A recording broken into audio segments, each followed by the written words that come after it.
Greetings, YouTube. Today we're talking about The Feather Thief by Kirk Wallace Johnson. Beauty, Obsession, and the Natural History Heist of the Century. I remember hearing vaguely about this crime. Hint, there's a theft involved. On NPR, but it's like a little bit of blurb, you know what I mean? It wasn't a real in-depth story.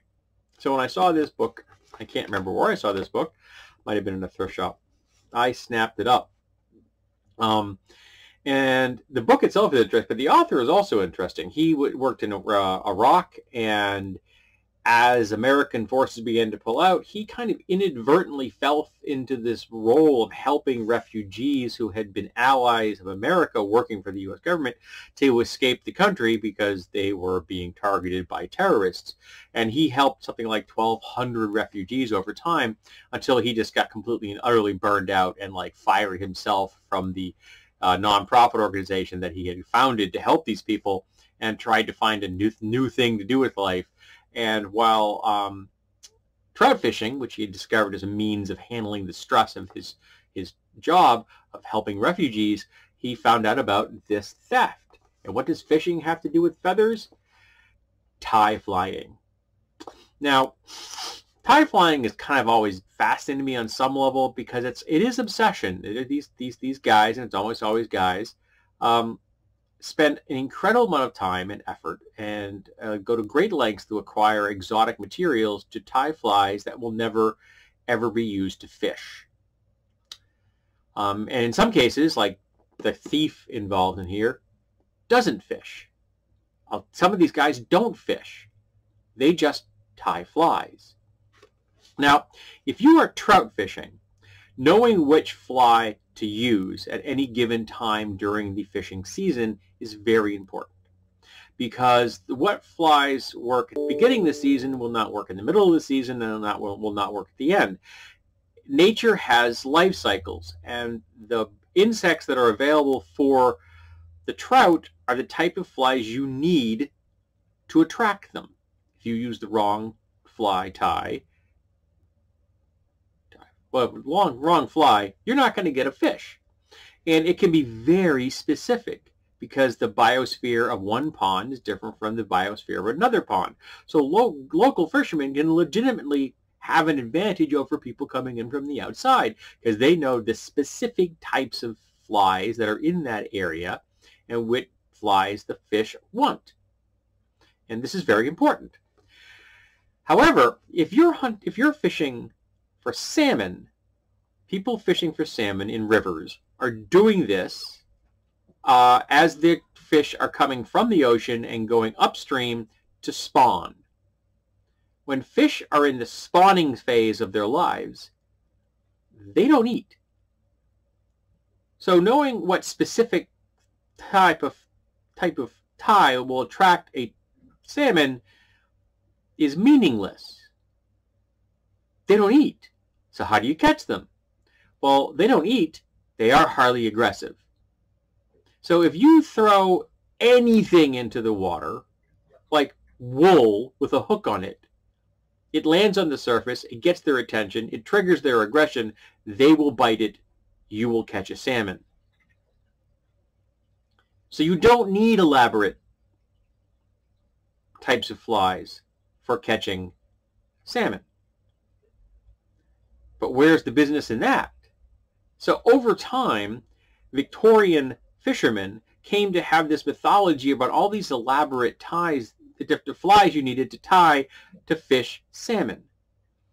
And as a representation of the reach of the British Empire, they had the ability to access the animals and furs and feathers of the entire world like that. It was the manifest destiny of white people.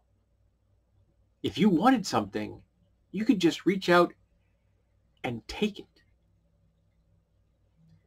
And modern tires are kind of hearkening back to that era, which is long gone. Because between the hat fashion industry and the fly tying industry, entire species were pushed to the brink of extinction just to get feathers for hats and for fishing lures that aren't necessary and are quite likely never to see water. And that obsession hasn't changed in the 20th or the 21st century. And that's where Edwin Rist enters the story. He became obsessed with tying flies at like 10 or 11. And by 17 was considered to be one of the top 5 tyers on the entire planet. Men who had been, tying for decades were coming to him looking for advice. He was that good.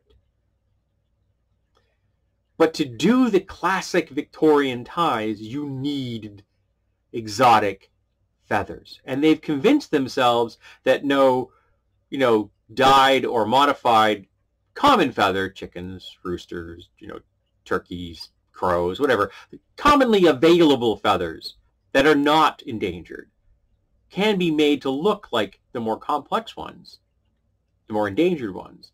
But these guys have convinced themselves that only the real thing will do. It makes as much sense as guys convince themselves who have never ever had a date they must have a virgin the first time they have sex, otherwise it just won't be the same. Something only spoken by those who've never had sex. They're obsessed with this ideal that doesn't and shouldn't and can't exist in the real world anymore. But that doesn't stop them. And what's fascinating is that the book opens with the crime. So there's no absolute spoilers. First pages, the crime committed by Rist. He breaks into the Train Museum, a branch of the British museum system, and steals the largest quantity of exotic birds and skins ever taken, 299 birds or skins in one night. And it hundreds of thousands of dollars, but priceless scientific data, because they all had very detailed tags with them that could be used as scientific research material, and has been and was and could have been used in the future to help scientists understand things. But because he stole them and they were separated from their tags, then they're meaningless. They don't have any scientific worth. So beyond the cost that they had, the price that these obsessed tyers were willing to pay, the scientific value was priceless. He has ruined generations of future research by doing this. But what's fascinating to me is that the people in charge of catching him, and eventually he was caught, didn't do a very good job, in my opinion, because he was laughable. Rist was a horrible criminal. There were like numerous points where he could have put cutouts in the process that would have brought an investigation to an absolute dead end, but he was so blatantly obvious because he was an idiot.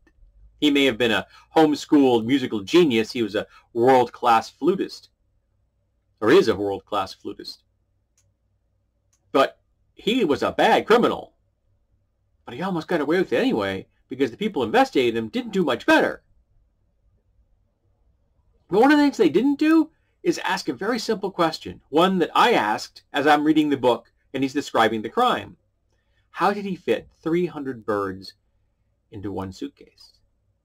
Now, the author and his wife did a little personal experiment and discovered you can't fit 300 birds into one suitcase.